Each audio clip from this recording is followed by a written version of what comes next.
cuties, I am Lanikia, and you are watching What Happened on the Soaps. This is General Hospital Edition. All right, guys, today is Wednesday, August the 16th, 2023. On a scale of 1 to 10, I'm going to go ahead and give this one. It was solid. I'm going to give it a 6.5. It was solid. It was solid. Let's get into it. We see. Let's start off with Michael and Willow. Michael and Willow make it to the hospital. She's out and about, and she's so happy that she can finally go moving around and everything, right? So then Michael sees Dex, and he's like, "What Dex doing over there?" So, anyways, Dex is really working, so he don't have time for Michael, right? But they roll up on Austin, and he tells Willow he's happy she's doing better and all that. So then Willow goes to her appointment, and Michael is asking Dex like, "What you doing?" And Dex said, "Well, what you need? Make it quick. I'm working for some. Sonny got me doing something." He said, "It looks like you following Austin." We're like, "What's this about?" He don't. The Dex is like, I'm working and I don't have time for this or whatever. So he gone about his business to follow Austin. And so then we see that when Austin goes into his office, Betty is there, and he was like, "What God, what the heck do you want here?" And she was like, "I got the information we need." So then Mason comes in. He just strolls into the office, not even knocking or anything. I said, "Baby, this man, this is his office. He is not at home where y'all just walk into his apartment. He works here. Anybody could be in this office with Austin." But anyways, Betty is excited because she tells Mason, "I got the information you need." And Austin is like, I'm out of this. Like, I don't want to do this anymore." I'm so confused. I don't know if Austin is a good guy or not, but he do some things that I don't like sometimes. So let's just move on from there. And then, but we also see Dex is listening in because he followed Austin. He had ran into Portia early, and she was like, "What you doing here?" He said he getting his yearly physical.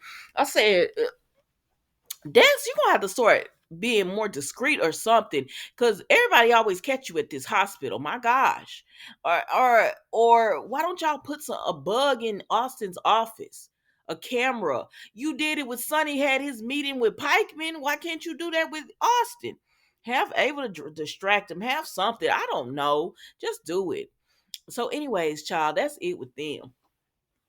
We move over here. Speaking of Ava, so Ava is talking to Trina, and she's just letting Trina know, that she is thinking about her and her family and everything going on with Curtis. And Trina says, her mom and Curtis were doing, where they were getting back together, trying to work on things, and now he's shot, and it just put a setback. And but Ava tells Trina, y'all will be okay. It's a lot to deal with, but I know y'all are strong and you can be okay. So then she told Trina that the gallery she was working for offer her a part-time position since she's out of school. And she said, "Yeah, but she didn't take it because she wants to work back with Ava." And Ava said, "Of course, I'd love to have you there." I said, "Girl, this ain't the time that you need to let little Trina around. You always got something hot going on." But she tells Trina yes, and then all of a sudden Spencer comes out with Ace, and he like, "Hey, hey, with baby Ace," and he's like, "Hey, Trina, it's me and Ace or whatever." So then Nina comes out, and she speaks to Trina and Ava, and Trina's like, "Well, I'm gonna go hang with this the cutest baby, and who happens to have the cutest brother." And they're like, "All right, girl." Young love, young love. And so then Trina is hanging out with Spencer and everything, right? And they start talking. Trina, I don't know who doing Trina hair, but they are doing it. Her hair is so pretty. Like, girl, you need to go over there to these girls on Days of Our Lives and tell them, "Let me show you how you do this," because they not doing it. But anyways, she's talking to Spencer, and she's going over everything that's going on in her life, and just the struggle of everything. And he tells her, "I know you want to be here with me, and I love having you here, but it sounds like your mom could really use your support." And she says, "Yeah, but I don't know what to do." He says, "Sometimes all you have to do is hold someone's hand." And she was like, you right, you right." And so then she tells him about Curtis and everything, and he talks to her about that and just supporting him. And then she gives him a kiss goodbye, and she gonna go over and support her mom. Now Esme was watching in on this, right? And so then when Trina leaves, Esme comes up and she says, "Oh, I got your message that y'all were at the pool, so I was hoping I didn't miss you." And then she takes off her little robe and she got the two piece. And Spencer, look, I said, put your damn eyes back in your head. Cause no, you remember that girl slept with your daddy.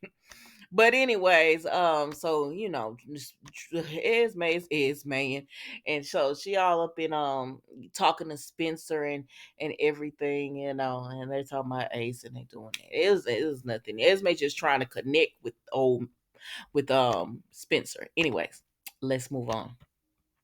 So then we see Nina and Ava at the pool, and Nina's still trying to get Ava to tell her what's going on with Sonny. Ava is in a good mood because she feel like Sonny is got everything taken care of. I said, "Girl, you in too good a mood. I feel like something about to go wrong here," but she feel like everything is gonna be taken care of, and she ready. And Nina is trying to get her to tell her what's going on, and she said, "You sometimes you just gonna have to trust that everything's gonna work out and it's all gonna work out." And she said, "Well, I feel like y'all keeping me out of the loop." But then Nene takes herself on or whatever. So Ava's still sitting there drinking her some martinis, and Michael and Willow come up, and she says hi to them or whatever, and she said, "Y'all," she tells Willow, "You just meet Miss Nina," and Michael is like, "Lucky us," or whatever. And I'm just like, I'm over it. Like, damn, this is exactly what they were talking about. You don't like Nina. We get it. Move on. And so, Ava's just like, just try to show her a little bit of grace. And Willow says she has. She has. And she tells Willow, "Your mother loves you very much," and all that. And Willow says she's really getting to know Nina and everything, and just trying to be kinder to her. And they say, "Ava, what you was in such a good mood for?" Because she said it's gonna be the day is, I'm in a good mood and it's gonna get better. It's gonna get better and everything. And it was like, "What you got going on?" She said she didn't say nothing, and it's like, all right then. If Ava in a good mood, it's something she got going down. But anyways, that's that with them. So then we go over here to um Portia, because I told you she was talking to um Dex earlier. Then she goes to her office and Marshall comes in and he says, "We got a problem," and it's the Savoy. Um what is her name? Nika is overwhelmed by the Savoy and everything that's going on. It's a lot that Curtis did, and now it's all falling on her to keep the Savoy up and running. So they need to figure out a game plan on how to keep it going. And Marshall says he doesn't want Curtis to lose it, so all the family is gonna have to pitch in. I said, "True, true." And so then we go over to Curtis, and he's still with Roy, working out and everything. And Roy is just Curtis is trying to overdo it, and Roy is like, "No, because I don't want you to hurt yourself more, or you're making progress, and we don't want to have a setback." Curtis was like, "Yeah, you right." So Miss Wu sees him, and she actually, when she looked from the door, she actually looked like she had compassion for Curtis. But then she come in or whatever, and she trying to relate to him as friends. He said, "Girl, we not friends. What you want? I know you want something." She was like, "Nah, that hurts my feelings, because I really came over here to just check on you and make sure you was all good." He was like, "What do you want?" She said, "Well, let me take the Savoy off your hands." Because that's gonna be a lot of work. And he said, and Marshall said, "Over our dead bodies." Well, he said over my dead body, but he might as well added Curtis in there. And he said, "Nah, you ain't taking the Savoy off his hands or whatever. We can run it just fine." And so Miss Wu said, "Listen, I was just trying to offer a little bit of help. It's a lot to run that club. So, if you need me to take it over." I said, let what's his name, Brad, running, so at least we could see somebody else too, see Brad, and maybe they'll have other people come. But they did say, like, when Marshall and Portia were talking, they said the Savoy isn't just a club. Like, people came there to see Curtis. Like, they enjoyed seeing him. He mingled with the customers. It was an experience. And so now they don't know what's going to happen. I said, Curtis said he told Miss William, my mind is still good. I can still run. Just because I can't physically walk doesn't mean I can't run the club. And so she was like, all right, but let me know. So, anyways, child, Marshall tells Curtis, let me know what needs to be done, and I'm gonna run this club for you. And he was like, it's a lot of work. He said, I know it's a lot of work, but you gave me a family, and so I feel obligated to do this for you. And he was like, "Ah, well, all right then. We're gonna see how this goes, because I feel like they setting this up for something."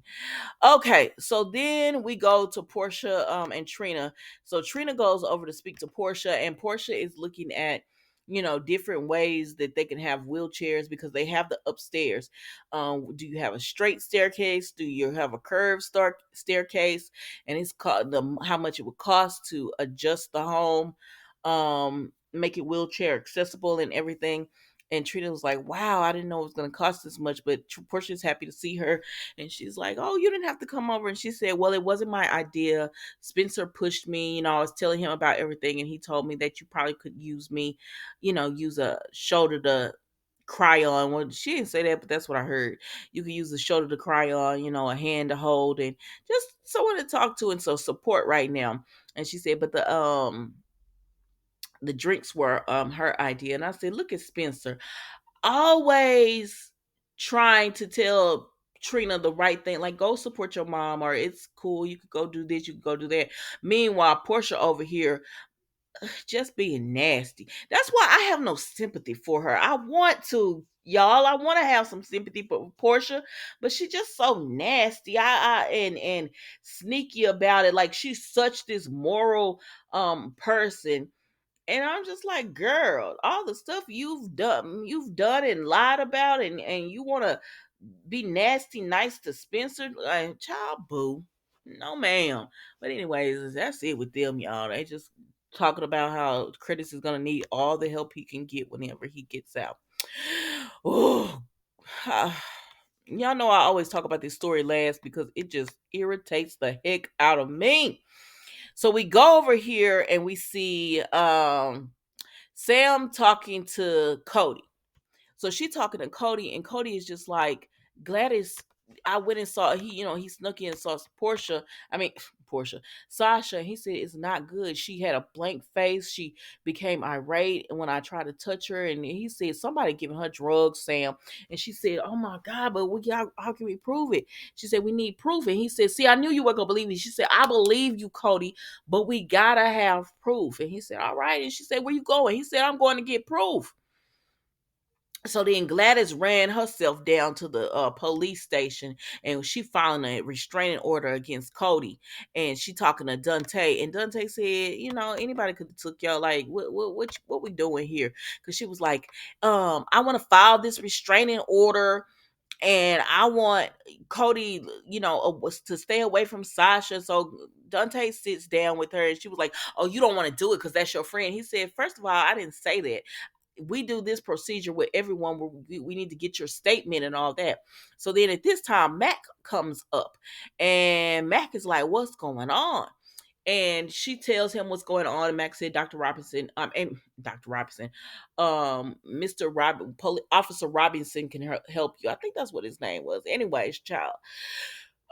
So at this point, Cody comes in, and um because Gladys had got the restraining order and stuff, and Mac and Dante were talking about, Cody, and how, he really needs to stay away from Sasha because something's going on with Gladys. And he said, but on the other hand, Mac was like, I couldn't stay away from Dominique when her husband had her committed. I snuck in to see her and everything. So he understands where Cody is coming from.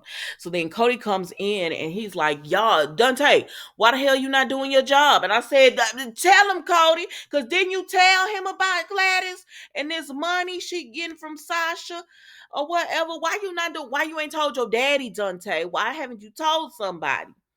So, anyways, child. So then we see that Gladys comes up because I ain't blaming Cody. He's like, "Why you not doing your job? I already told you about Gladys."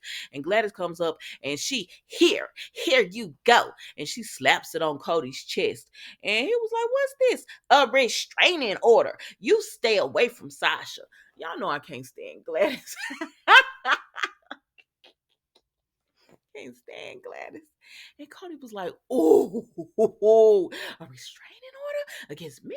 You the one that needs to be restrained. You the one that need to leave Sasha alone." Baby, Cody was ran hot at this point. He was hot.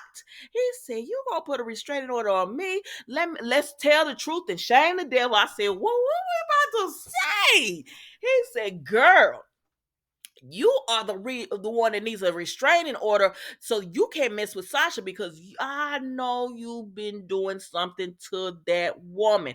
You probably been drugging her." He said, "You got her all locked up when you need to be the one that's in there. You're criminal." He didn't say all that, but that's what I heard. "You're criminal. You sitting here drugging this woman up so that you could have access to her money." He said, "Yeah, I know about it. That's why all of this happened, because you wanted access to Sasha's money. You didn't want that guardianship to end. And so you doing, like, look what you doing to Sasha. You don't care about her. You don't love her. You just, you know what? You got Sasha all in a corner, scared and afraid and everything. You need to be in the corner. Well, let me show you." I said, "Now, wait a minute, Cody." Wait.